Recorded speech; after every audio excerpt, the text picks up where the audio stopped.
Alright guys, and welcome back to the channel, and today I will be giving you my full predictions and fight card breakdown for UFC 309 live Saturday, November 16th from Madison Square Garden, and I absolutely cannot wait to get into it, and we are going to go ahead and jump right on in to the very first fight, which is Marcin Tybura versus Jonathan Diniz, and a very big heavyweight fight here. Jonathan Diniz was supposed to fight this past weekend. He was supposed to fight Derek Lewis, but unfortunately Derek Lewis got sick or hurt with something at the last second and had to pull out, so they moved Diniz to this card to match him up with the very up and down and mediocre Marcin Tybura.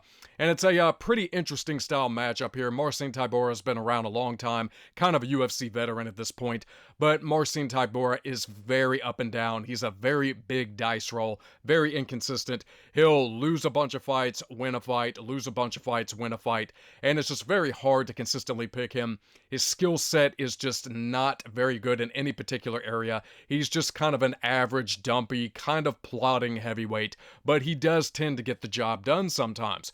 But with Jonathan Diniz, he has shown very solid stand-up. He has shown, very solid boxing, good power in his hands.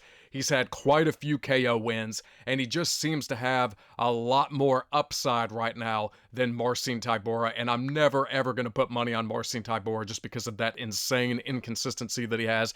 Plus, he is almost 40 years old, so, his ceiling is already pretty much at its limit. He's not going to get any better. He's never going to be a top heavyweight, and he's not ever going to be any kind of champion or a top contender. So in this fight, I think the younger, better boxer with the sharper hands is going to get the job done, and I'm going to go with Jonathan Diniz to get a second round KO on Marcin Tybura. Could wind up beating him to a decision if he doesn't get the knockout. I think he'll just easily outstrike Marcin Tybura for the majority of the fight, unless Marcin somehow gets him down and, makes it a wrestling match. I don't really see that happening, though. I think Jonathan will keep it on the feet, and he will outbox Marcin Tybura and hit him with a nasty shot and TKO him. But if he cannot get the TKO, he will pick up a clean 30-27 unanimous decision on the cards. All right, and moving on up, we are looking at Veronica Hardy versus Eduarda Moura, and a big fight here in the women's flyweight division. Actually, it might be strawweight. Let's see. No, it looks like it is flyweight because they're both in different categories here. But with Veronica Hardy, she is very much improved from the beginnings of her UFC career. The beginnings of her UFC career were very rocky. She had a lot of losses, just couldn't really find her groove in the division, and, she struggled a lot. But her coach and husband is Dan Hardy, a former UFC fighter who was a pretty decently solid fighter back in the day.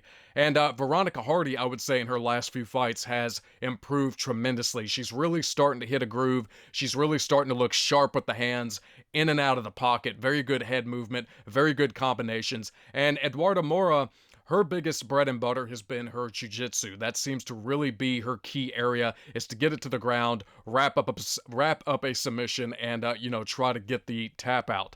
But with Eduarda Moura, there's nothing super crazy standout about her outside of the solid jiu-jitsu. She is a pretty well-rounded girl. She is up and coming. But I think in this fight, Veronica Hardy has really found her groove. She has shown those improvements in her striking, also her defense, and she moves very well. Plus, she has Dan Hardy in her corner, just adding on to that, that fight education, that fight IQ. And I think in this fight, I think it's going to be an interesting back and forth fight on the feet. Could be really close, but I do see Veronica Hardy getting the better of the stand-up exchanges as long as it's on the feet. And, if Eduarda can wind up getting her down, it becomes a very interesting fight, and it could be very challenging and very risky for Veronica because we don't see her on the ground a whole lot. But if Eduarda can get her down, that's her world, and that's where she can win the fight. But I think this fight will play out on the feet, and I think Veronica will be sharp enough with the hands, should be good enough with the foot movement, the head movement, the speed, the in and out, and I think she will pick up a decision over Eduarda Moura. I think it'll be a pretty clean 30-27. Maybe Eduarda steals around, makes it a 29-28 for Hardy, but I think she will be the better striker on the feet. I think she keeps it on the feet, and she edges Eduarda Moura for the decision. All right, and moving on up, we are looking at Elliott versus Basil Hafez, and a big fight here at welterweight. Elliott has been looking pretty damn impressive, since his UFC debut quite a few months ago. He picked up a solid UFC debut win against Val Woodburn. I'm pretty sure that was his UFC debut. And then his last win was against Preston Parsons. Looked pretty good in that fight, pretty well-rounded, mixed it up well. And then Basil Hafez is coming off the win against Mickey Gall, which was an absolute bar burner. I mean, they were just slinging shots back and forth. I mean, just pretty crazy fight.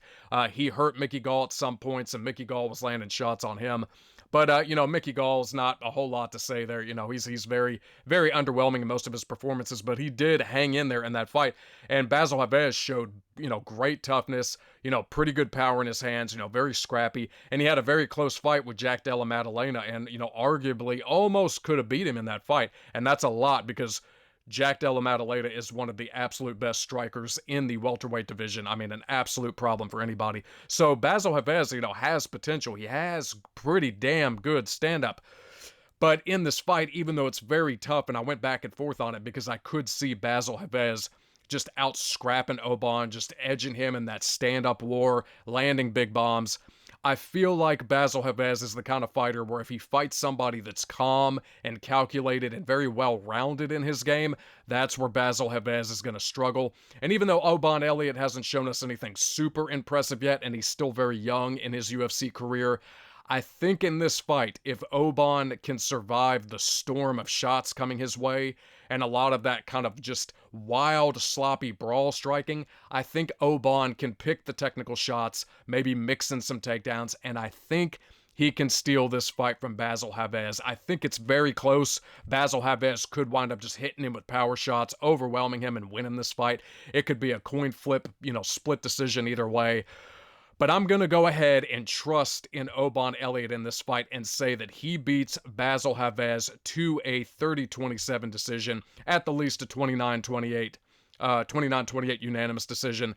I think he'll just be a little more well-rounded. He'll be calmer. He'll be more technical. And he will find a way around Basil Havez's power brawling style. And I think he'll just be more controlled, and he will pick it up on the judges' scorecards by a unanimous decision. So we are going Elliott in this fight. All right, and moving on up, and speaking of Mickey Gall, we are looking at Mickey Gall versus Ramiz Brahimaj, and a very big fight here at welterweight. Mickey Gall, when he first came into the UFC, he was looking like he had potential, great jiu-jitsu, good grappling, good pace, but then Mickey Gall just kind of fell off a cliff, and that star burned out very quickly. And Ramiz Brahimaj is, coming off a loss. Before that, he was coming off a very long layoff. I believe it was 2 years. Yeah, 2 years, almost 3 years in between that and the fight with Thimba Gorimbo. And in the Thimba Gorimbo fight, he just looked rusty. He looked slow. He gassed. He just didn't look very good. But, then on the other hand, you look at Mickey Gall, and even though, he hangs in there in most of these fights, Mickey Gall he does not have good fight IQ. His striking's not really there, and a lot of guys just pick him apart. Alex Morono picked him apart pretty easily. Mike Merlot wound up knocking him out, I believe, with a nasty, almost left hook uppercut that dropped him face down. And then, of course, his recent fight with Basil Hafez, where he just got in a scrap and he got outdogged.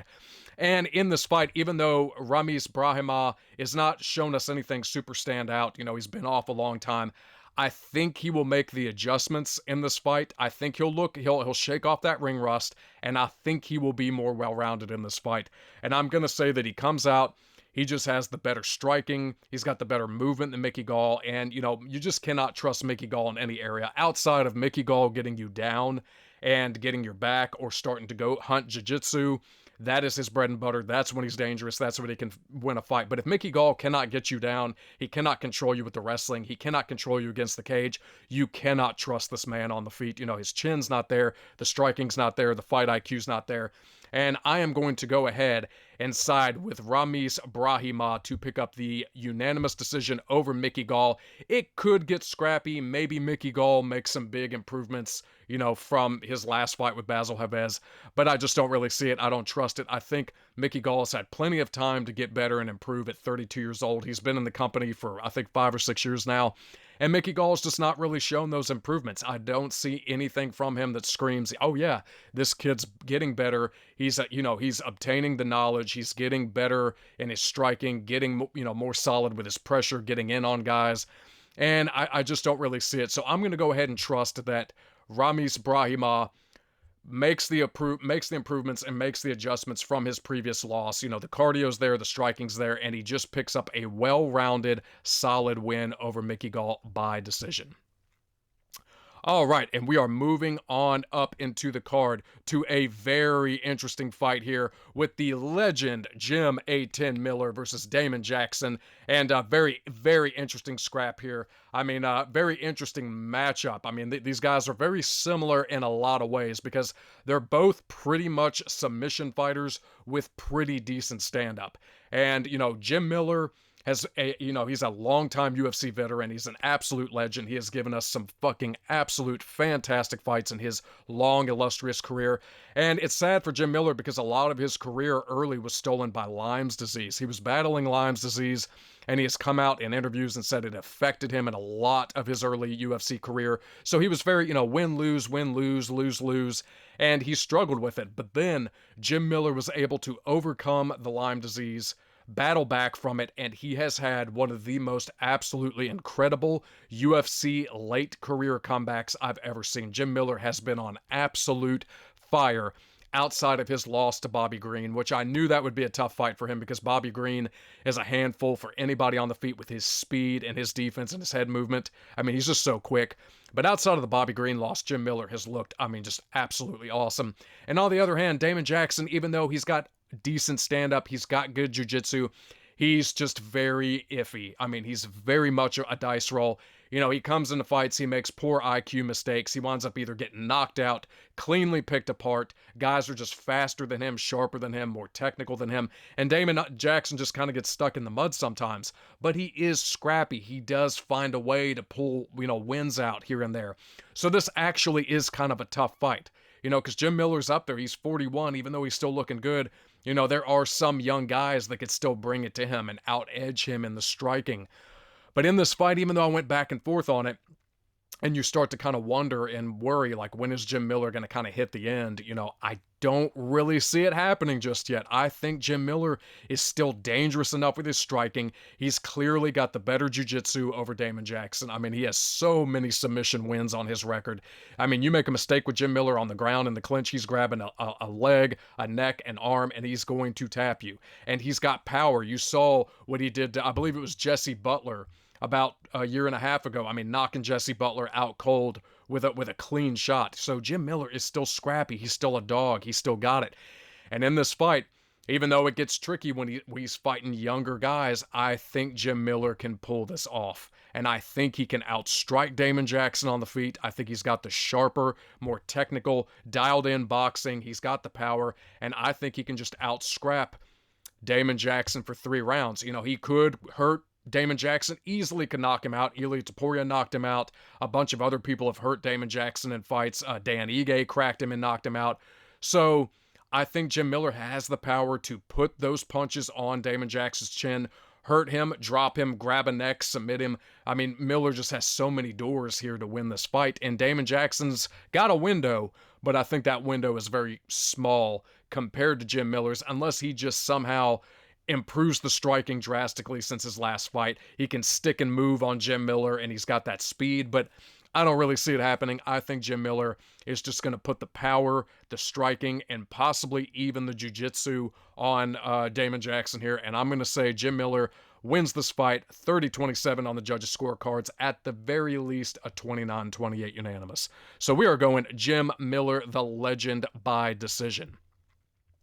And moving on up, we are looking at Jonathan Martinez versus Marcus McGhee, and this is a very, very interesting fight here in the bantamweight division. A super, super excellent matchup. I really like this fight. Jonathan Martinez is absolutely one of the best fighters in the division. I mean, the kid has some of the nastiest leg kicks you will ever see. He's such a absolute killer with those kicks. He's like a smaller weight Edson Barbosa. I mean, he's just absolutely fantastic with the kicks, the movement, the range, and he will just absolutely destroy your legs if you stand in front of him and you don't move and you don't check those kicks properly. And Marcus McGhee, he stormed into the UFC. He's looked very impressive. He's had a lot of knockout wins in his last, he's on a 5-fight win streak right now. A lot of those have been knockouts. He's got very good power, very good striking, very calm, very tactical. And he's a very solid fighter. He's very promising, and this is a tough fight. But when I look at this fight, even though Marcus McGhee has looked very good and very well-rounded and, has really good power in his hands, I'm looking at Jonathan Martinez going, those leg kicks are hard to deal with for anyone. Outside of Jose Aldo, who was able to shut the kicks down and just beat Jonathan Martinez up, but that's Jose Aldo. Jose Aldo has some of the best defense in the game. Aldo's so fast and that fast twitch muscle reaction. Aldo's hard to deal with for anybody. But Jonathan Martinez is still there. He's still going to be a top fighter. I think he's going to be a contender one day.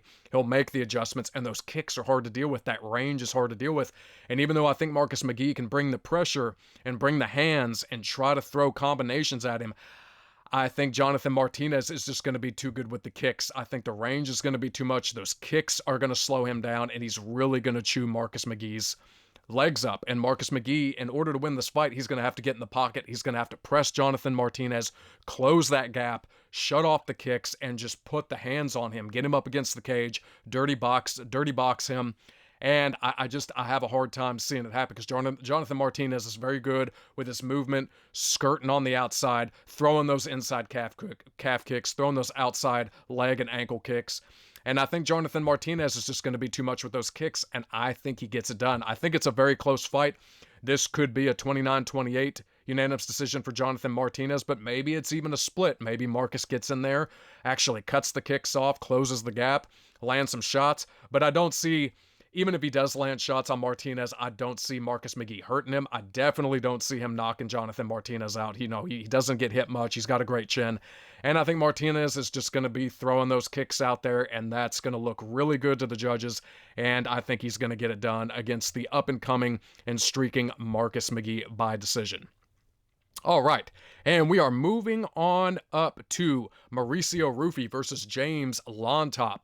And a very interesting fight here in the lightweight division. Mauricio Ruffy, came into the UFC, just pretty much debuted and looked like an absolute killer, putting a beat down on Jamie Mullarkey. I mean, just nasty cannon, precision sniper power, very, very good hands, very, very powerful.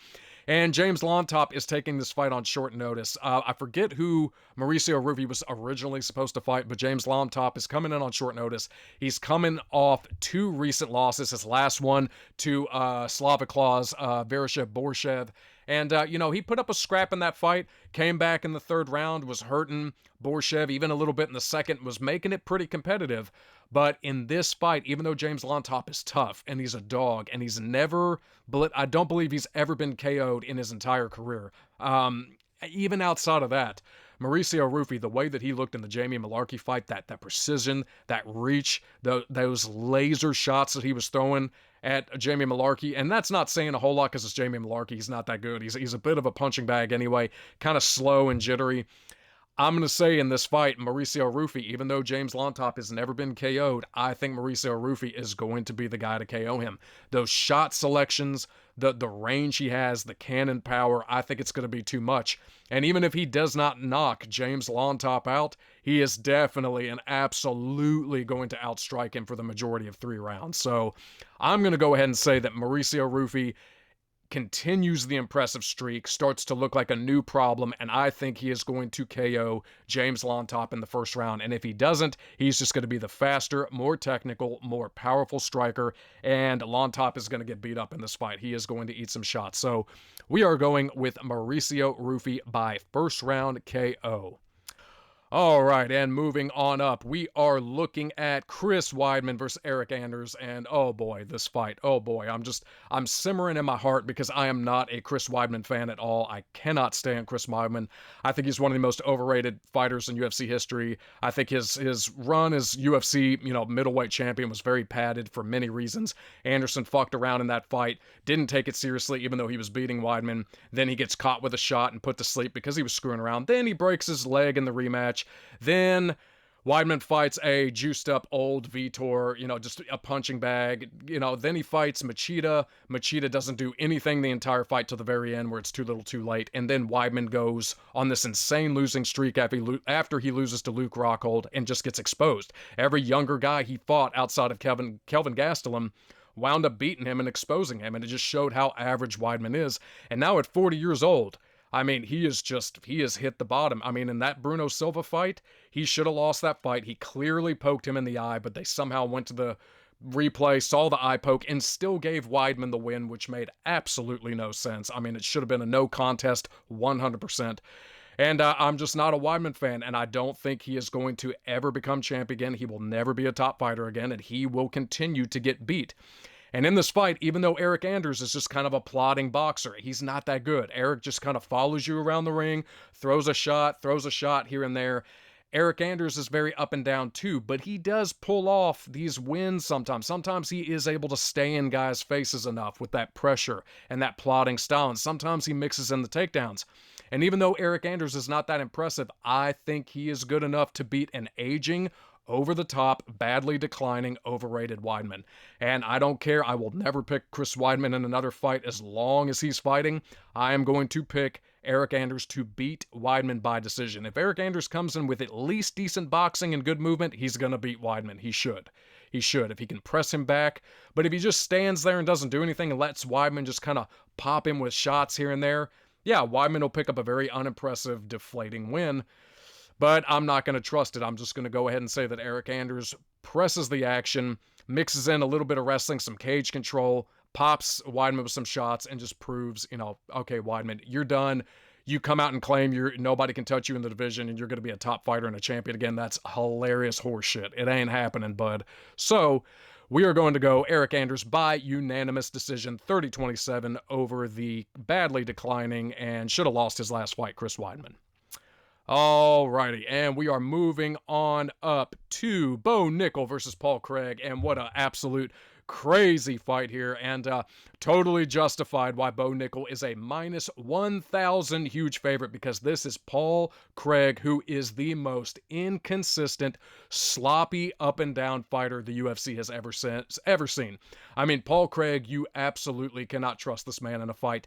Every fight that he's in, he's always getting his ass beat. He's either getting steamrolled or he's getting steamrolled and then pulls a win out of his ass at the last second. Paul Craig is never comfortably in control in a fight. He's never actually winning a fight comfortably. He can never maintain a lead. He's either getting his ass knocked out immediately and dominated, or he's just getting dominated throughout the course of a fight and then pulls some shit out of his ass, gets a submission at the last second because of a mistake by his opponent. So it's just like Paul Craig is just like, he is the biggest coin flip. And, for the most part, he's just never consistent with the wins. And I am never going to trust Paul Craig. His stand-up is sloppy. He's clunky on the feet. His fight IQ is horrible. And his chin is horrible. And Bo Nickal, even though he's primarily a wrestler and a submission artist, he has been stunning guys on the feet with his hands. He's very quick. He's hitting guys with shots, rocking them, dropping them. So Bo Nickal is looking really good on the feet. And even though I want to pick Bo Nickal to easily just take Paul Craig down and submit him, which that is very much on the table for him to do, because if it turns into a grappling fight, Paul Craig is fucked. Because I don't think Bo Nickal is, even if he takes Paul Craig down, which he easily will, Bo Nickal's not going to make any stupid mistakes on the ground and sit too low in the guard and get caught in a triangle or get caught in an arm crank. That ain't happening. Bo Nickal's too smart for that. But I think Paul Craig is such a fucking Gumby on the feet. He's so just Play-Doh and wacky waving inflatable arm flailing tube man. He's so silly on the feet. I think Bo Nickal is just going to fucking zip in and out like a little bolt of lightning, crack him on the chin, and fucking knock him out. So I'm going to say Bo Nickal slides on into the pocket and cracks Paul Craig's fucking Play-Doh chin and puts him out. And I think it'll be a pretty easy win for Bo Nickal, and there is no question why he is the huge favorite here. He absolutely deserves to be. Paul Craig is garbage to me, so we are going I almost said Paul Nickal. Bo Nickal by first round KO. Alrighty, moving on up. We are looking at Karine Silva versus Viviane Araujo, and big solid fight here in the women's flyweight division. And Karine Silva has just looked absolutely impressive in her win streak so far. Very good, solid guillotine choke win over Qiyu Yang. Then the Poliana Botella submission Darce choke, great jiu-jitsu, Ketlin Souza, submission knee bar. And it just goes on and on. Submissions for days. She is very impressive, very solid, very, very elite with her jiu-jitsu. And Viviane Araujo is just she's up and down. She's 50-50. She's a dice roll. She's win-lose, more losses than wins. And I just never trust Viviane in any of her fights. She's very inconsistent. She's almost kind of like a Paul Craig. Like, it's just very hard to pick her. And I see so much upside and so much potential for Karine Silva. She just looks so good. She is just steamrolling girls with her jiu-jitsu. And Viviane Araujo has never been submitted. This could be the first fight where she gets taken down and submitted. It easily could happen. I could see it. But I'm going to say that Karine Silva is just going to outstrike her on the feet. She's going to take her down. She's going to control her. Viviane is going to fight off some of the submissions, survive, but she's just going to be on the bottom, getting dominated, getting controlled, getting outstruck. And I am going to pick Karine Silva by a unanimous 30-27 decision, and it should be a very, very easy, clean sweep on the cards. I don't think Viviane is going to take any rounds from her. She just doesn't have that dog. She doesn't have the striking, and she doesn't have the skill set. So we are going Karine Silva by decision. And we are moving on up to the co-main event of the evening, and I absolutely cannot wait for this fight. This is a huge rematch. We have Charles Bronx Oliveira versus Michael Chandler, the rematch, and a very, very big, solid rematch here. And, we all know what happened in the first fight. Michael Chandler came out, wound up hurting Oliveira. Oliveira recovered, came back, and knocked him out. And Oliveira, I will say, he's an absolute Terminator. He's a Brazilian Terminator. He's 35 years old, but he is still in his prime. He is still an absolute elite fighter in the division. A forever, top contender for me, man. He's just so good. His striking is slick. That, Shuto boxing is just so nasty, and he has some of the best Brazilian Jiu-Jitsu in MMA history. His Brazilian Jiu-Jitsu, is easily number one in the UFC outside of Islam Makhachev, but I would even favor, Oliveira his variety of submissions, how many people he's submitted. He has that credential behind him. His Jiu-Jitsu is just so damn good, and Oliveira is just an absolute beast. And with Michael Chandler, I'm not a huge Michael Chandler fan, and I've got to say, he has been struggling. I believe he's 1-4 in his last 5 fights, and that his only win is coming off the Tony Ferguson, win. The Tony Ferguson front kick, that's really his only win, outside of Dan Hooker when he debuted. So, Michael Chandler is 38 years old. He's sat out for the last 2 years. He's wasted so much time from that Dustin Poirier, almost 2 years now from the Dustin Poirier fight. And the problem with Michael Chandler is his fight IQ. He has some of the most atrocious fight IQ I've ever seen. He simply cannot manage his gas pedal. He comes out, and my biggest analogy for him is that instead of lighting a firework off here and there throughout a fight, and spacing his fireworks out, he just bundles all his fireworks together and shoots them all off at the same damn time. And he just goes full balls to the wall, explodes with everything he has right out of the gate, and just swings and swings and swings. And he does not pace himself. He does not take the time to pick his shots. He does not take the time to manage his cardio and think about the later rounds of the fight. And he's just shooting all of his fireworks off out of the gate. And it's so stupid because it's costing him in every single fight. It cost him in the Poirier fight. Poirier came back and submitted him. It cost him in the Oliveira fight, kind of blew his tank. Oliveira comes back, knocks him out. And in this fight, he's been on the shelf for 2 years.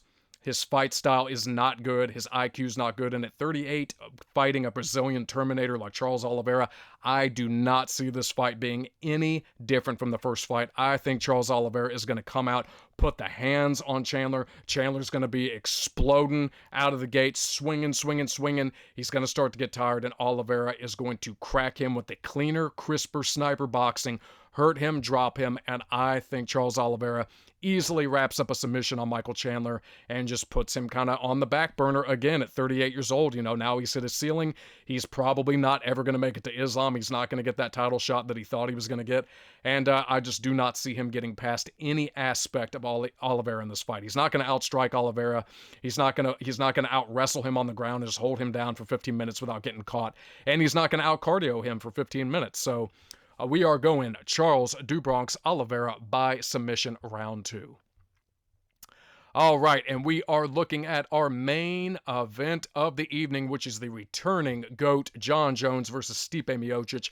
And this is such an absolute classic, legendary battle of the heavyweights, battle of two of the greatest of all time. We have got Jon Jones, who is the huge favorite at minus 650, with the underdog here, Stipe Miocic, at plus 475. And I mean, it's such an interesting fight because Jon Jones, I don't care what you say, is without question the greatest fighter of all time. You look at the laundry list of legends that he has beat over his illustrious career.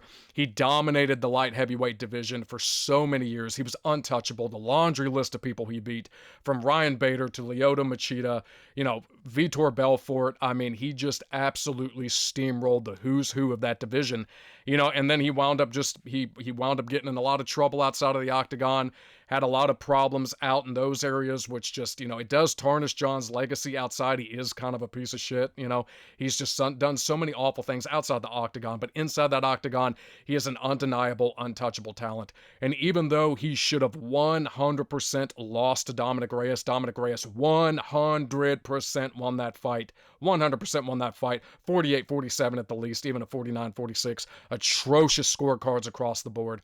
Jon should have a loss on his record, but he is still undefeated. That Matt Hamill loss is not a loss. That is a loss in the world of paper rules from, Matt Hamill's getting destroyed with elbows. Jon throws a 12-6 elbow. Nobody knew about that rule. Mazzagatti steps in, disqualifies him immediately. And even Jon was like, what the hell are you doing? He got no warning. Nobody knew about it. So that loss does not count in the world of paper rules. In reality, Matt Hamill was dying on the floor, getting destroyed, getting his eye sockets caved in. He had blood pooling in his eyes. I mean, so Jon is undefeated. He is the GOAT. And he is such a phenomenal talent, one of the greatest fighters we've ever seen. And Stipe Miocic, he is pretty much outside of Jon now. He's a heavyweight legend. You could say that Stipe is the greatest long-term heavyweight UFC champion of all time because he had such a tremendous run before he got knocked out by Francis Ngannou. And he had the wars with DC and, knocking out Fabricio Verdum with the back pedal straight right, and Miocic he's been a killer. Outside of Cain Velasquez, man, he has been the best heavyweight UFC fighter, of all time. And there's such a strong case to give him that accolade.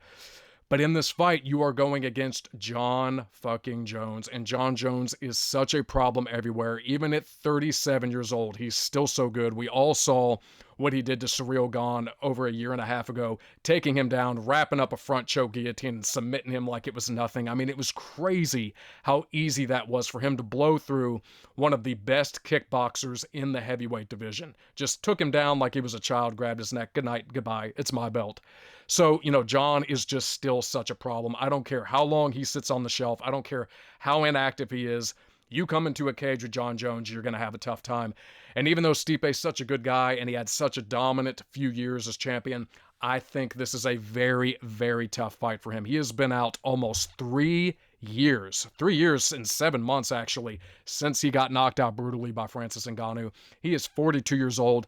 And even though Stipe has good boxing, he has good power, Stipe is stiff. Stipe does not move well. He doesn't move his head a whole lot. His boxing's there. He's got wrestling, but he doesn't really use it a whole lot. And when you're looking at Jon and you look at Jon's reach and his range and his movement, it's so hard to deal with. And Jon is just so calculated in there. He's such an Einstein in the cage with how he fights. And I just don't see Stipe beating Jon in any area at this fight. Not after 3 years off at 42 years old. I just cannot see it. And I've tried to go back and forth on the finish in this fight because I could see Jon taking Stipe down, wrapping up a choke like he did against Ciryl Gane. I could see Jon just keeping it safe, staying at range for, 25 minutes, picking him apart. But I think at some point in this fight, I think he's going to get Stipe down. He might kind of just shoot in and trip him down, with, grab a leg, get him down. And then I think Jon is just going to get on top, kind of like what he did with Gustafsson. And I think he is going to TKO Stipe Miocic in the second round. I think he'll get on top. He'll start landing brutal elbows, brutal shots, and Stipe won't have any answers. And this is what's so crazy, is that Jon's only paper loss, on paper, is the DQ 12-6 elbow. Well, guess what? They just got rid of that rule this past weekend. Now you can 12-6 elbow. And how crazy would this be if Jon comes into this fight, gets on top of Stipe, and starts 12-6 elbowing him and TKOs him that way? His first and only loss on paper was from a 12-6, and now he gets retribution all these years later against the greatest heavyweight of all time and retains his title with a 12-6 elbow. It would be so crazy. And I'm actually going to just say, let's see if Jon, with his giant wingspan, can get on top of Miocic and just 12-6 him for the big TKO, and still, he is the GOAT. All right, ladies and gentlemen, thank you so much for watching this video. I hope you enjoyed these predictions. If you did, like and subscribe. It massively helps me out, and I will see you for my predictions for UFC 310. Take care.